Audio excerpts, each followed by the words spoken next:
ചികിത്സാ പിഴവ് ആരോപണത്തിൽ തിരുവനന്തപുരം മെഡിക്കൽ കോളേജ് ആശുപത്രിക്ക് ക്ലീൻ ചിറ്റ് നൽകി മെഡിക്കൽ വിദ്യാഭ്യാസ ഡയറക്ടറുടെ റിപ്പോർട്ട്. കൊല്ലം പന്മന സ്വദേശി വേണുവിന് സാധ്യമായ എല്ലാ ചികിത്സയും നൽകി. ശ്വാസകോശത്തിലെ നീർക്കെട്ടാണ് ആരോഗ്യസ്ഥിതി ഗുരുതരമാകാൻ കാരണമെന്നും റിപ്പോർട്ടിൽ ചൂണ്ടിക്കാട്ടുന്നു. എന്നാൽ റിപ്പോർട്ട് തള്ളി വേണുവിന്റെ കുടുംബം രംഗത്തെത്തി.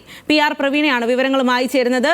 പ്രവീണ, ഇന്നും ഈ ആരോഗ്യ വകുപ്പിനെതിരെ ആണ് കുടുംബം പറയുന്നത്. മെഡിക്കൽ കോളേജിനെതിരെ തന്നെ കുടുംബം വീണ്ടും പറയുന്നു. എന്നാൽ ആരോഗ്യസ്ഥിതി ഗുരുതരമാകാൻ കാരണം നീർക്കെട്ടാണ് എന്നാണ് ഇപ്പോൾ റിപ്പോർട്ടിൽ പറയുന്നത്. എന്തെല്ലാം കാര്യങ്ങളാണ് ഇന്ന് ഇക്കാര്യത്തിൽ സംഭവിച്ചത്?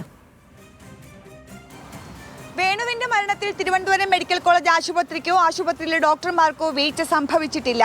മാനദണ്ഡ പ്രകാരമുള്ള എല്ലാ ചികിത്സയും നൽകി. ശ്വാസകോശത്തിലുണ്ടായ നീർക്കെട്ട് കാര്യങ്ങൾ ഗൗരവകരമാക്കി. പിന്നീട് കാർഡിയാക് അറസ്റ്റ് ഉണ്ടാകുന്നു.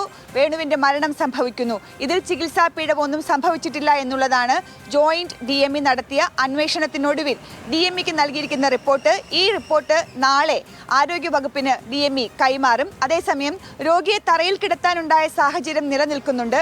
അത് രോഗികളുടെ ബാഹുല്യം കാരണമാണ്. തിരുവനന്തപുരം മെഡിക്കൽ കോളേജ് ആശുപത്രിയിലേക്ക് ദിവസവും എത്തുന്ന രോഗികളുടെ എണ്ണം വളരെ കൂടുതലാണ്. അത് റഫറൽ സംവിധാനത്തിലെ പ്രശ്നങ്ങളാണ്.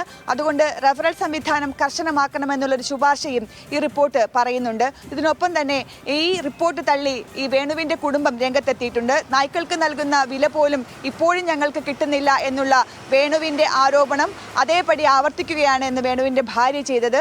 കാരണം ഈ അന്വേഷണവുമായി ബന്ധപ്പെട്ട് ആരോഗ്യവകുപ്പിൽ ആരെങ്കിലും കുടുംബത്തെ ബന്ധപ്പെട്ടിട്ടില്ല എന്നുള്ള കാര്യവും വ്യക്തമാക്കി. അതുകൊണ്ട് തന്നെ ഈ റിപ്പോർട്ട് തള്ളുന്നു. ഡോക്ടർമാരെ സംരക്ഷിക്കുന്നതിന് വേണ്ടിയാണോ ഈ റിപ്പോർട്ടെന്ന് സംശയിക്കുന്നതായും കുടുംബം ആരോപിക്കുന്നു. എന്തായാലും നിലവിൽ ഈ റിപ്പോർട്ട് സമർപ്പിക്കുന്നതോടുകൂടി ഏതെങ്കിലും തരത്തിലുള്ള നടപടിക്കോ അല്ലെങ്കിൽ നടപടിക്കുള്ള ശുപാർശകളോ ഡോക്ടർമാർക്കെതിരെ ഉണ്ടാകാനുള്ള സാധ്യതയില്ല. കാരണം എല്ലാവർക്കും ക്ലീൻ ചിറ്റ് നൽകിക്കൊണ്ടാണ് ഈ റിപ്പോർട്ട് ഇപ്പോൾ സമർപ്പിക്കാൻ പോകുന്നത്. ശരി പ്രവീണ.